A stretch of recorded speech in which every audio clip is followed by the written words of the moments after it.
ओम भास्कराय नमः। हरे कृष्णा। आप सभी का दिन शुभ हो। आज दिनांक है 10 दिसंबर 2025, दिन है बुधवार और आज है पौष मास के कृष्ण पक्ष की षष्ठी तिथि, जो कि आज दोपहर 1:46 तक रहेगी। इसके बाद सप्तमी तिथि प्रारंभ हो जाएगी और आज मृत्यु लोक की भद्रा भी लग रही है। ब्रह्म मुहूर्त सुबह 5:26 से 6:14 तक रहेगा। सूर्योदय होगा सुबह 7:01 पर। सूर्यास्त का समय शाम 5:37 रहेगा और आज राहु काल दोपहर 12 बजे से 1:30 तक रहेगा। मृत्यु लोक की भद्रा होने पर पृथ्वी लोक पर सभी शुभ कार्यों के लिए ये समय अशुभ माना जाता है। तो जो भी शुभ काम होते हैं वो भद्रा काल लगने से पहले या फिर भद्रा की समाप्ति के बाद ही करना चाहिए। और आज भद्रा काल दोपहर 1:46 से लेकर देर रात 1:45 तक रहेगा। अगर आपको पौष मास महात्म्य पसंद आ रहा है तो कमेंट करके ज़रूर बताइएगा। कोई और कथा सुनना चाहते हो तो भी कमेंट कर दीजिएगा। आइए हर दिन की तरह पहले सुनते हैं सीता नितनेम की दिव्य कथा। इस कहानी को सुनने से घर में सुख समृद्धि और धन के भंडार भर जाते हैं। भगवान श्री राम और माँ सीता की कृपा पूरे साल बनी रहती है। एक दिन श्री राम भगवान को बाहर जाना पड़ा तो सीता माता बोली, भगवान मेरा तो 12 वर्ष का नितनेम है, अब आप बाहर जाएंगे तो मैं अपनी कहानी किसे सुनाऊंगी। तब श्री राम बोले, सीते आप कुएं की पाल पर जाकर बैठ जाना, जो भी औरतें पानी भरने आएंगी उन्हें अपनी कहानी सुना दिया करना।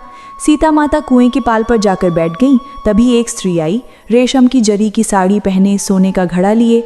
सीता माता बोली, बहन मेरा 12 वर्ष का नितनेम सुन लो।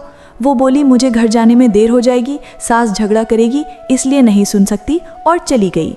घर पहुंचते ही उसकी रेशम की साड़ी फट गई, सोने का घड़ा मिट्टी का हो गया।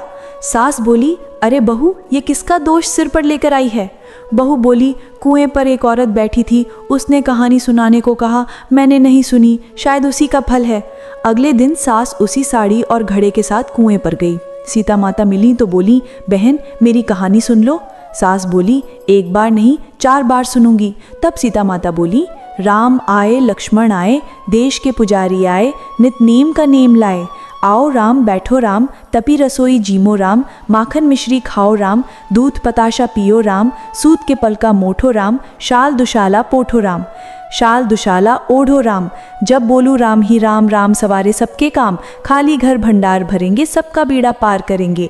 श्री राम जय जय राम।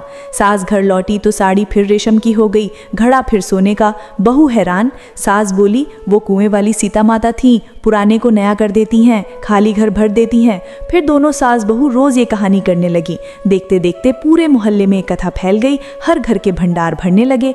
ही सीता माता, जैसे उन सब के भरे वैसे हमारे भी भरना। सभी प्रेम से बोलिए सीता मैया की जय। अब सुनिए आज का अध्याय। महाराज बंकटलाल जी के घर पर शेगांव में थे। गांव के दक्षिण में उनका बाग था, वहां मकई के भुट्टे खाने गए। कुएं के पास 101 अधरे जलाए, इमली के पेड़ पर मधुमक्खियों का छत्ता था। धुएं से मधुमक्खियां निकल आईं, सब भागने लगे। महाराज शांत आसन पर बैठे मन में विचार करने लगे, ये मधुमक्खियां मेरा ही रूप हैं, छत्ता भी मैं हूँ, भुट्टे भी मैं हूँ। ऐसा विचार कर आनंद मग्न हो गए। उनके शरीर पर हजारों मधुमक्खियां बैठ गईं, मानो मधुमक्खियों का दुशाला ओढ़ लिया हो। मधुमक्खियां काटती रहीं, महाराज निश्चल बैठे रहे। एक पहर बीत गया, बंकटलाल दुखी हुए। सोचा मैं ही कारण हूँ, महाराज को तकलीफ में लाया। अब बंकटलाल दौड़े तब महाराज ने मधुमक्खियों को आदेश दिया, मेरे बंकट को मत काटना, ये मेरा निस्सिम भक्त है। मधुमक्खियां तुरंत छत्ते में लौट गईं। बंकटलाल ने देखा, महाराज हंसकर बोले, संकट में केवल ईश्वर साथ देता है, बाकी सब भोजन भगते हैं। बंकटलाल बोले, महाराज कांटे निकलवाऊं, सुनार बुलाऊं? महाराज बोले, काटना इनका स्वभाव है, मुझे कोई बाधा नहीं, ये भी सच्चिदानंद का रूप है। फिर भी सुनार आए, चिमटे लिए कांटे ढूंढने लगे। महाराज बोले, व्यर्थ है। अंतर्मुख कुंभक किया, सारे कांटे अपने आप बाहर निकल आए। सब आनंदित हुए, फिर भुट्टे खाए, घर लौटे। एक बार महाराज अपने बंधु नरसिंह जी से मिलने अकोट गए। जंगल में दोनों संत मिले, प्रेम अथाह। दोनों ने एक आसन पर बैठकर अनुभव बांटे। ग्रामीण नारियल लेकर दर्शन को आए, पर महाराज चले गए, दर्शन नहीं हुए। फिर अमरावती में आत्माराम भीका जी के घर ठहरे। भव्य पूजन हुआ, भीड़ लग गई। हर कोई घर बुलाना चाहता था, पर पुण्यवान के यहाँ ही गए। अमरावती में गणेश अप्पा लिंगायत बनिया की पत्नी चंद्राबाई बोली, पति जी महाराज को घर लाइए। अप्पा बोले, बहुत बड़ा वजन चाहिए। पर चंद्राबाई का विश्वास अटल था। महाराज स्वयं हाथ पकड़कर उनके घर गए, पूजन हुआ, संसार समर्पित कर दिया। बालाभाऊ मामा के भांजा तार मास्टर हर पूजा में रहता था। विरक्ति जागी, नौकरी छोड़ दी, शेगांव मठ में रहने लगा। भास्कर बोले, गुरुदेव ये पेड़े का लालची है, इन्हें मारकर भगा दीजिए। महाराज ने छड़ी ली, बालाभाऊ को पीटा, लकड़ी टूट गई, पैरों से रौंदा, सब भाग गए। बंकट लाल आए, बोले, बस कीजिए महाराज। महाराज हंसे, मैंने मारा नहीं, देखो बालाभाऊ उठे, शरीर पर एक खरोंच नहीं। सब हैरान। भास्कर लज्जित हुआ, सच की कसौटी पर खरा निकला बालाभाऊ। बालापुर में सुखलाल अग्रवाल की एक भयंकर गाय थी। लोगों को रौंदती, दुकानें तहस नहस करती, कोई बांध न पाता। लोग बोले, कसाई को बेच दो या मार दो। सुखलाल बोले, शेगांव गजानन महाराज को दान कर दो। सबने मिलकर गाय पकड़ी, गाड़ी पर लादकर शेगांव लाए। रास्ते में गाय शांत होती गई, महाराज के सामने आते ही आंसू बहाने लगी।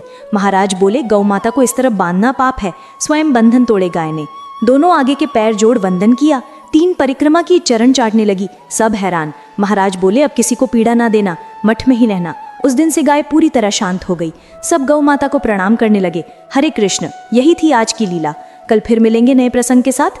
आज की कथा यहीं पर समाप्त होती है भक्तगण। आज की कथा यहीं पर समाप्त होती है। अगर आज की कथा अच्छी लगी हो तो वीडियो को लाइक करें और चैनल को सब्सक्राइब जरूर कर लें। राधे राधे भक्तगण।